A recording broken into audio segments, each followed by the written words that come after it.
బెంగళూరులోని ఓ స్టార్టప్ కు సీఈఓగా ఉన్న ఒక మహిళ చేసిన దారుణం అందరినీ షాక్ కు గురిచేసింది. వివరాల్లోకి వెళ్తే సుచనా సేథ్ బెంగళూరుకు చెందిన స్టార్టప్ మైండ్ఫుల్ ఏఐ ల్యాబ్ కు సీఈఓ. ఆమె పెళ్లైన 10 ఏళ్ల తర్వాత 2020లో విడాకులకు దరఖాస్తు చేసుకున్నారు. అయితే అప్పటికే ఆమెకు ఒక కొడుకు ఉన్నాడు. సుచనా సేథ్ జనవరి 6న ఉత్తర గోవాలోని కాండోలింలో అద్దెకు తీసుకున్న సర్వీస్ అపార్ట్మెంట్ కి ఆమె తన కుమారుడితో కలిసి వెళ్లింది. 2 రోజులు అక్కడే ఉన్న ఆమె పని నిమిత్తం బెంగళూరు వెళ్లాలనుకుంటున్నానని టాక్సీ ఏర్పాటు చేయమని అపార్ట్మెంట్ సిబ్బందిని కోరింది. బెంగళూరుకు విమానంలో వెళ్లడం సులువైన ఎంపికగా ఉన్నప్పటికీ ఆమె టాక్సీ అద్దెకు తీసుకుని రోడ్డు మార్గంలో వెళ్లేందుకు మొగ్గు చూపింది. అయితే ఆ మేరకు టాక్సీ దొరకడంతో జనవరి 8 తెల్లవారుజామున బెంగళూరుకు బయలుదేరింది. సుచనా సేథ్ వెళ్లిపోయిన తర్వాత ఆమె బస చేసిన సర్వీస్ అపార్ట్మెంట్ ను అక్కడ సిబ్బంది శుభ్రం చేసేందుకు వెళ్లారు. అక్కడ వారికి టవల్పై రక్తపు మరకలు కనిపించాయి. దీంతో అపార్ట్మెంట్ నిర్వాహకులు పోలీసులకు సమాచారం అందించారు. దీంతో పోలీసులు వెంటనే ఆ అపార్ట్మెంట్ వద్దకు చేరుకున్నారు. ఆమె బస చేసిన సర్వీస్ రూమ్ పరిసరాలను పరిశీలించారు.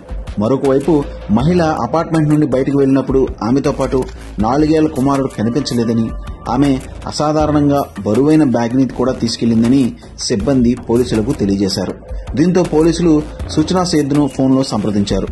ఆమెను గదిలో టవల్కు ఉన్న రక్తపు మరకల గురించి ప్రశ్నించారు. ఆమె కొడుకు ఎక్కడ ఉన్నాడని కూడా ఆరా తీశారు.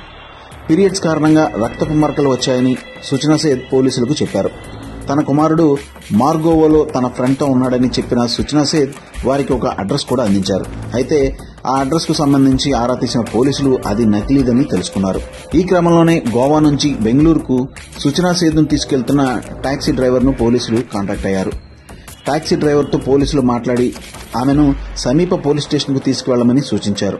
అయితే ఆ సమయంలో టాక్సీ చిత్రదుర్గలో ఉండగా డ్రైవర్ టాక్సీని జిల్లాలోని హిరియూర్ తాలూకాలోని ఆయమంగళ పోలీస్ స్టేషన్ కు తీసుకెళ్లాడు.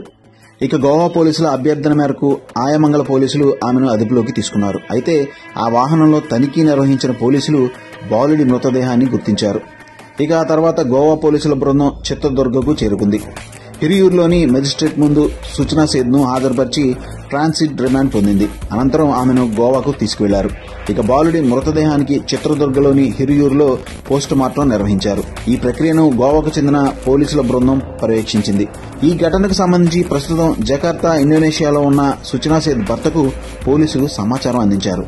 डेड बॉडी मिला, उससे एक कॉग्निजेबल ऑफेंस बनता है, तो इमीडिएटली कलंगूट पुलिस स्टेशन ने होटल के सुपरवाइजर के कंप्लेंट में मर्डर का एफआईआर रजिस्टर किया 302, 201 and section 8 of Goa children's act. Lady को हमने डिटेन किया, वहां पे अरेस्ट किया, वहां पे कोर्ट में पेश किया और ट्रांसिट रिमांड लेके अभी गोवा में जज के पास प्रोड्यूस।